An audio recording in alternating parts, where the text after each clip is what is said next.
Hello everyone, how about painting this landscape with me today? Come on then, do stay with me till the end and let's see how it is to be done.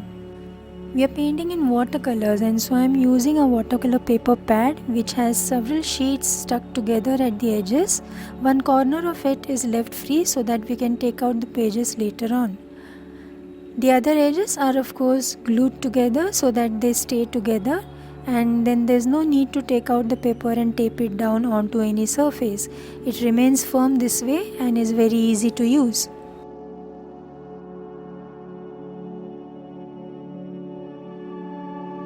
This is the kind of watercolor palette I use. The shades used here are lemon yellow, chrome yellow, yellow ochre, orange, crimson red, rose madder, burnt sienna, raw umber, sap green, cobalt blue, cerulean blue, Prussian blue, a few other shades, mauve and a little bit of black. I'm spraying some water onto the surface of the paper because I want to make it wet, since I'm going to be painting mostly in the wet in wet technique.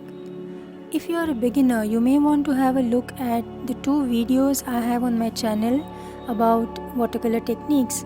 Some 16 techniques have been explained over there. The link has been given in the description below.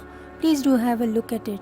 I am wetting the surface thoroughly so that it doesn't get dry too soon. Now while the surface is wet, I am starting with the painting of the sky. I have not really drawn out any outline of the landscape that I want to do. This is just a random landscape of a sunset, and so I have left out the paper white for the sun, and I'm just putting in the colors of the sunset sky into the wet surface. Basically I'm using yellows, oranges and reds, and just a few strokes here and there of these colors into the wet surface, which gave us the effect of sunset sky. The upper portion of the sky can have a little bit of blue, and because the surface is wet, you can see that the colors merge with each other very beautifully and it gives a very nice effect. This is the beauty of the wet in wet technique of watercolors.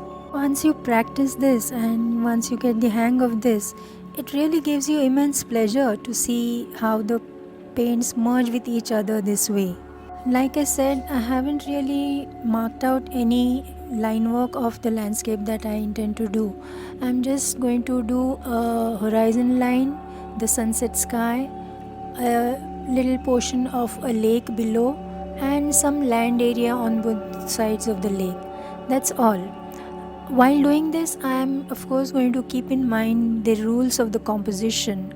The composition in the sense that we need to have a certain focal point in the composition, which of course has to be non-centrical, in the sense it should not be in the exact center of the paper. It should be a little off center, vertically as well as horizontally. Of course, also the horizon line will again also not be in the center of the paper. It has to be either below or above the center line of the paper. In this case, I am considering it below the center line. You must have noticed I wiped out the area of the sun with a tissue paper. This was just to bring out the whiteness of the paper, to maintain the whiteness of the paper in that area. Now I am once again applying water to the lower area because it has become dry and I need to paint in the water in there. Here basically the reflections of the sky colors will be seen, which I am putting in with some horizontal quick strokes, and let them merge into the wet surface.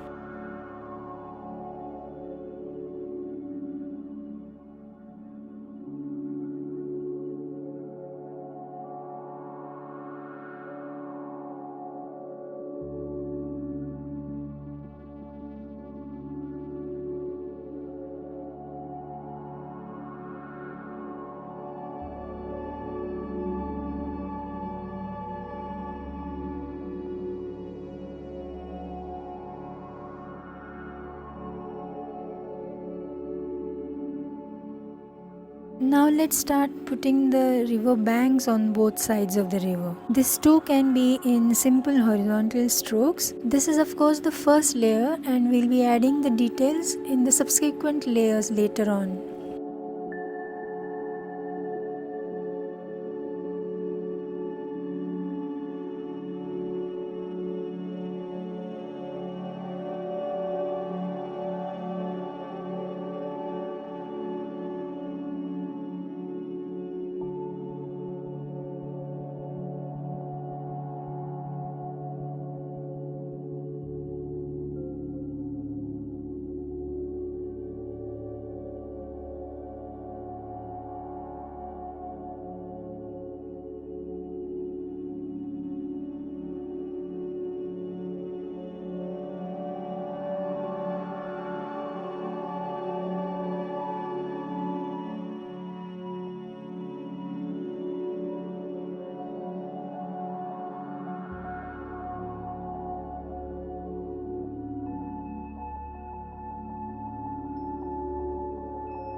I'm painting in the distant trees at the horizon now with hazy colors. Since they are in the distance, we are not going to show any details in that.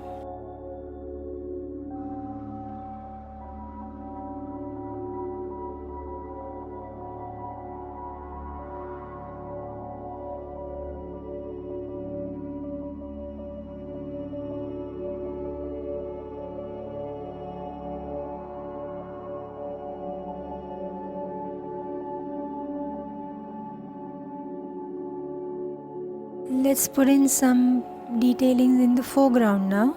These of course can be a little darker than the background ones. We are showing the river banks as having meandering bank edges rather than straight ones, just to add interest instead of in a straight line. And therefore there will be some projections in the bank edges here and there. I'm adding some paint splatters in the bank area just to add interest. This will also create some interesting texture.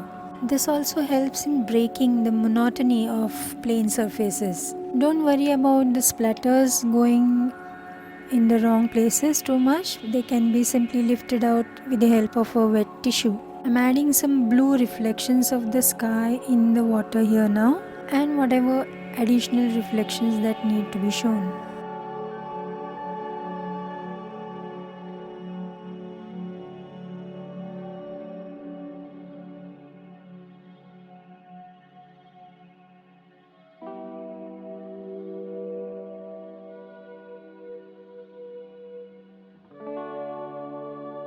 This particular paper is having a tendency to absorb the paints as they are drying, and therefore, as you can see, it has become much lighter than what we had put in before, and so I will have to put in more layers, which I will do now.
I am painting in the reflections in the water now, basically the reflections of the mountains and distant trees, which will be done mostly in vertical strokes so that the reflections look realistic.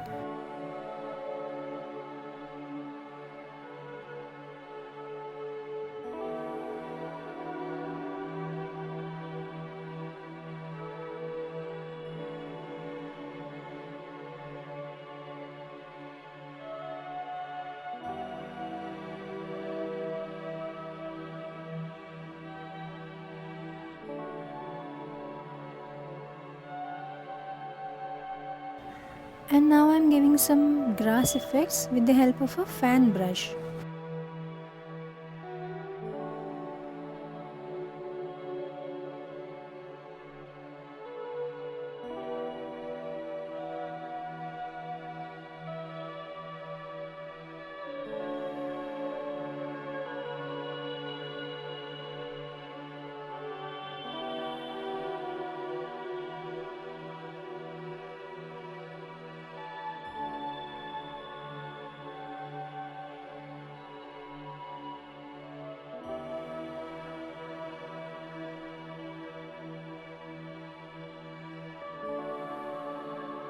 Some more details and water splatters and paint splatters here and there, and that's about it. That should be good enough to call our painting finished.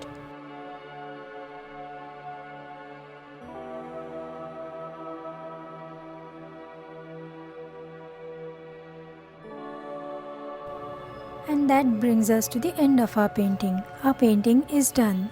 How did you like it? If you liked it, do mention in the comments and also give a like to the video. Do subscribe to the channel and please press the bell icon so that you get notifications of future videos. Do click on the end screens displayed here so that you get to watch other videos. I'm sure you'll like them too. So see you in the next video.